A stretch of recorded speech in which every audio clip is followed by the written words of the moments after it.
So I'm going to kick off by sharing a video here with you that's from the World Economic Forum. The COVID-19 pandemic has shaken our economies and societies to the core and shown us how vulnerable we are to biological threats. In the digital world, similar risks are being overlooked right now. A cyber attack with COVID-like characteristics would spread faster and further than any biological virus.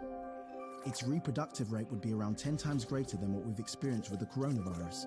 To give you an idea, one of the fastest worms in history, the 2003 Slammer sapphire worm, doubled in size approximately every 8.5 seconds, infecting over 75,000 devices in 10 minutes and almost 11 million devices in 24 hours.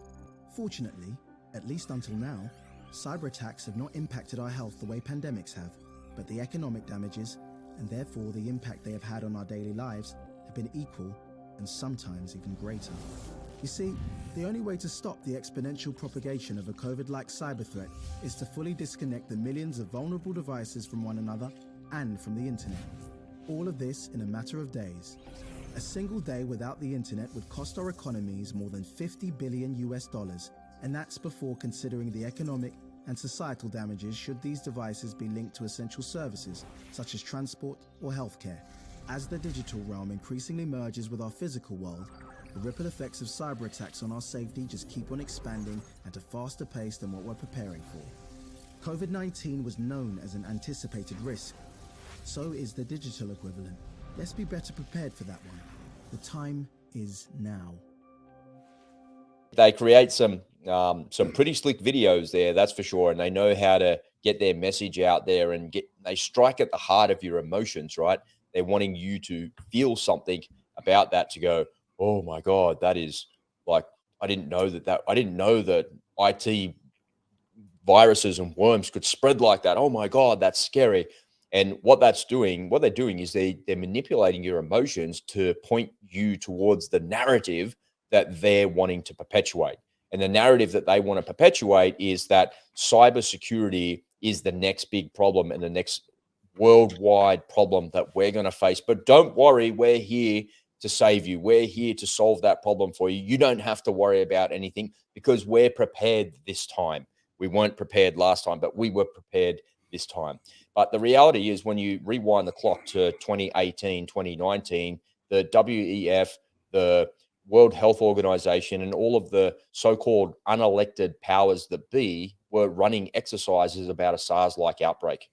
And now they're running exercises about a cyber attack type outbreak. So I just want to continue with the screen share here, folks, and I want to show you the unspoken truth behind it and some of the things that they're actually saying. So I can just find a couple of headlines pretty quickly. You know, a catastrophic global cyber attack could happen in the next 2 years from the World Economic Forum. And so that's from earlier in the year. So these things have been reported on for a couple of months now. And I want to try and help you to join the dots and give you the unspoken truth about these particular topics, because it's happening and it's unfolding in real time and you don't realize what's going on. So here's another one from just a couple of months ago: surprising cyber focus on the World Economic Forum. Why are they talking about that? A series of reports released at the WEF gathering in Davos the past week, the outlook for the global economy and for cybersecurity looked gloomy.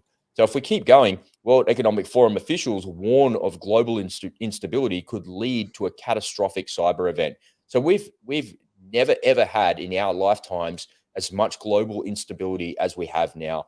We're staring down the barrel of a nuclear war. The world has never been closer to a nuclear exchange than it is today. The Kremlin was attacked yesterday, for heaven's sake, twice. So it's like unbelievable what's going on. There couldn't be any more global instability, and there's no better enemy than the Russians. The Russians are just the ideal enemy for these freaks that run the world, because they are known as cyber hackers and they are known to create huge cyber discourse. And it's even written into their doctrine, folks, that the order of battle that they have is space, cyber, and then EMP. So the first thing they're going to do is take out our space-based assets. Then they're going to use cyber to destroy our infrastructure, to destroy the energy grid, the water, the health systems, and everything that we have that supports and underpins our society. So the WEF is saying that global instability could lead to that catastrophic event.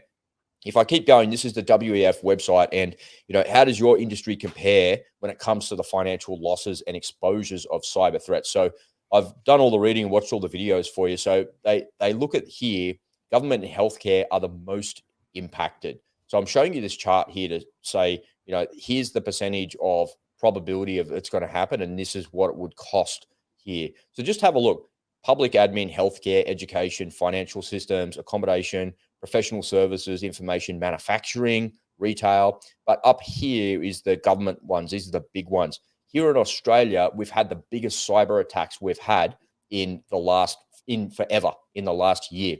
So this is the data breaches in Australia from 2018 to 2023. And if I scroll down here to the most recent ones, so these are the things that have happened. So Rio Tinto is a mining company. Of course, that's infrastructure. But we've had TAFE being breached. We've had Medicare. We've had Latitude Financial Services. If I come back over to here, we've had our health system compromised severely. Millions of records gone. We've had public administration where governments have been hacked. We've had financial services industries over here. That's what Latitude is, one of the biggest financial services company here in Australia. And then we've also had manufacturing, which is here in Rio Tinto over here. Commonwealth Bank has been hacked. Here, customer data here. So the good guys here warn of customer leaks. Where did my little link go? Customer is retail here.